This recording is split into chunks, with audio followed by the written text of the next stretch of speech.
So what's up everyone, this is me Satya Sharma, BTech first year student here at IIT Jammu in electrical engineering. I hope तुम लोग की JEE की पढ़ाई बहुत बढ़िया चल रही होगी और एज यू ऑलरेडी नो कि जेई पोस्टपोन्ड हो चुका है तो अब तुम्हें ज़्यादा टाइम मिल गया है। तो ये वीडियो है एक ऐसे टॉपिक से रिलेटेड जो कि तुम्हारा स्कोर जेई मेंस हो या जेई एडवांस हो उन दोनों में बहुत अच्छा बना सकता है, and that is organic chemistry. So इस वीडियो में we are going to talk how to master organic chemistry, and trust me, organic chemistry is one of the most important topic I would say, क्योंकि जैसे chemistry 3 parts में divided है, physical, inorganic, organic. मुझे personally सबसे ज्यादा important organic लगता है considering JEE Mains as well as JEE Advance, because ये एक ऐसा सब्जेक्ट है जहां लोगों के मार्क्स कटने का ज्यादा चांस रहता है। तो अगर तुमने ये अच्छे से पढ़ा है then definitely you will get an edge in JEE Advanced. Okay, अभी इस वीडियो में फिलहाल हम डिस्कस करने वाले हैं कि ऑर्गेनिक केमिस्ट्री को जेई मेंस के लिए कैसे मास्टर करना है, एडवांस के लिए कैसे मास्टर करना है वो एक अलग बात है, उसके लिए बाद में वीडियो आएगा। बट अभी बात कर लेते हैं जेई मेंस की, बिकॉज जेई मेंस तुम्हारा पास है, टाइम कम बचा है, तो उस पर आते हैं। First of all, before telling you how to master organic chemistry, let me tell you कि मिस्टेक्स क्या करते हैं हम। तो दो सबसे कॉमन मिस्टेक्स होती है, दोनों आपस में इंटरलिंक्ड होती है। पहली ये कि हम जब वेटेज देखते हैं ऑर्गेनिक केमिस्ट्री का तो हम सोचते हैं कि यार ये चैप्टर इंपॉर्टेंट है तो ये पहले पढ़ लेते हैं। जैसे तुमने वेटेज देखा, तुम्हें लगा अमीन्स इंपॉर्टेंट है तो तुमने अमीन्स पहले पढ़ लिया, ठीक है। लेकिन ऐसा बहुत 90% केस ऐसा होता है जिनका जीओसी बहुत वीक रहता है, और जीओसी अगर वीक है then you can't score very well in JEE Mains, और जेई एडवांस की तो बात ही मत करो, बिकॉज अगर तुम्हारा जीओसी वीक है तुम्हारे रिएक्शन मैकेनिज्म ही तुम्हें नहीं समझ में आने वाले। यही रिलेटेड है सेकेंड पॉइंट। सेकेंड पॉइंट है कि रिएक्शंस लोग याद करते हैं, ठीक है। देखो, अगर एक दो तरीका होता है, या तो तुम रिएक्शंस रट लो या समझ लो। हाँ, अगर तुमने समझ भी रखा है और थोड़ा बहुत याद भी है कि हाँ इस पर्टिकुलर स्टेप से मैं डायरेक्टली इस पर्टिकुलर स्टेप पे कैसे आ सकता हूँ, फिर इससे ये प्रोडक्ट मिलता है, कौन से बॉन्ड टूटते हैं, तो अगर इन दोनों का कॉम्बिनेशन है तब तो बेस्ट है कि हाँ समझ भी रखा है और थोड़े बहुत स्टेप स्किप करके मैं आगे भी आ सकता हूँ, तो ये बेस्ट है। बट तुम सीधा याद कर लोगे तो इससे तुम्हारा जेई मेंस में बहुत ज्यादा इंप्रूवमेंट नहीं होने वाला है, राइट।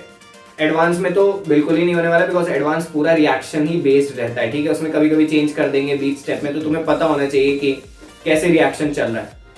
तो ये दो मिस्टेक हो गई, रिएक्शन तुम्हें रटना नहीं है, ठीक है, और जीओसी अच्छे से पढ़ लो। उसके बाद तुम कोई सा भी चैप्टर उठाओगे, trust me you will find it very very very easy, ठीक है। अब मैं तुम्हें सजेशन देता हूं कि ऑर्गेनिक केमिस्ट्री को मास्टर करना कैसे फॉर जेई मेंस। तो सबसे इंपॉर्टेंट, स्टडी एनसीईआरटी प्रॉपर्ली। देखो, मैं जेई मेंस के लिए तुम्हें और कोई बुक रिकमेंड नहीं करने वाला हूं अभी, शायद एक आध बुक प्रॉब्लम प्रैक्टिस के लिए रिकमेंड करूं, बस थ्योरी के लिए एनसीईआरटी ही रहने वाली है। And if you are going to a coaching then your coaching notes, that's it. JEE Mains के लिए इससे ज्यादा अभी तुम्हें पढ़ने की जरूरत नहीं है। अब एनसीईआरटी में जो नेम्ड रिएक्शंस हैं उनकी मैकेनिज्म तुम्हें आनी चाहिए। अगर जैसे मतलब एनसीईआरटी में जो दे रखी है मैकेनिज्म, उतना तो तुम्हें एटलीस्ट आना ही चाहिए। SN1, SN2, ठीक है, जैसे कार्बोकेटायन हो गए, कार्बोकेटायन की डेफिनेटली क्वेश्चंस आते ही आते हैं, तो इतना तो तुम्हें आना चाहिए, राइट। और इसके अलावा तुम्हारे एल्डोल कंडेंसेशन हो गए, वेरी वेरी वेरी इंपॉर्टेंट, ठीक है। ये सब जो रिएक्शंस हैं जो एनसीईआरटी में दिए ये तुम्हें अच्छे से आनी चाहिए। अपार्ट फ्रॉम इट, जो थ्योरी वाला पार्ट रहता है थोड़ा, वो भी तुम्हें आना चाहिए, क्योंकि आजकल क्वेश्चंस उस पर भी बन रहे हैं। मैच द फॉलोइंग दे देंगे वो, और फिर उससे रिलेटेड क्वेश्चन बनता है थ्योरी वाले पोर्शन से, ठीक है। तो सबसे पहला तो ये है कि तुम्हें एनसीईआरटी अच्छे से आनी चाहिए। दूसरा कि थोड़ा ये जो वेटेज वाइज एनालिसिस करते हो, जैसे तुम लोग फॉर एग्जांपल तुमने देखा कि हाँ यार जीओसी के ज्यादा क्वेश्चंस हैं, या आई वुड से कि कार्बोक्सिलिक एसिड के ज्यादा क्वेश्चंस हैं, तो सीधा इस पे जंप कर जाते हो। बट तुम्हें क्या ये नहीं लगता कि ये जो चैप्टर्स हैं इनको कवर करने में हमें ज्यादा टाइम लगेगा as compared to some chapters जो कि जेई मेंस एक्सक्लूसिव है, जैसे बायोमोलिक्यूल्स हो गया, पॉलीमर्स हो गया, केमिस्ट्री इन एवरीडे लाइफ, ये सब चैप्टर तो तुम्हें पहले कर लेने चाहिए। ऐसा मेरा सजेशन है कि बायोमोलिक्यूल्स, पॉलीमर्स, ये दो चैप्टर पहले कर लो, इनको कम टाइम लगने वाला है।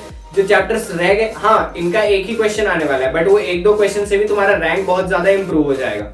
और ये जो बाद वाले चैप्टर्स हैं, जैसे तुम्हें पता है कि तुम्हारा जीओसी वीक है, तो अभी रोक दो, पहले ये चैप्टर्स कर लो जिनका पता है कि डेफिनेटली क्वेश्चन आने वाला है, and you will take less time in covering those chapters, ठीक है। तो पहले वो कर लिए, उसके बाद तुम जीओसी करोगे तो बेटर रहेगा, ठीक है। ये दूसरा पॉइंट हो गया कि तुम्हें वेटेज वाइज एनालिसिस पे भी ध्यान देना है, और साथ ही साथ तुम्हें ये भी देखना है कि कौन सा चैप्टर कवर करने में लेस टाइम लग रहा है।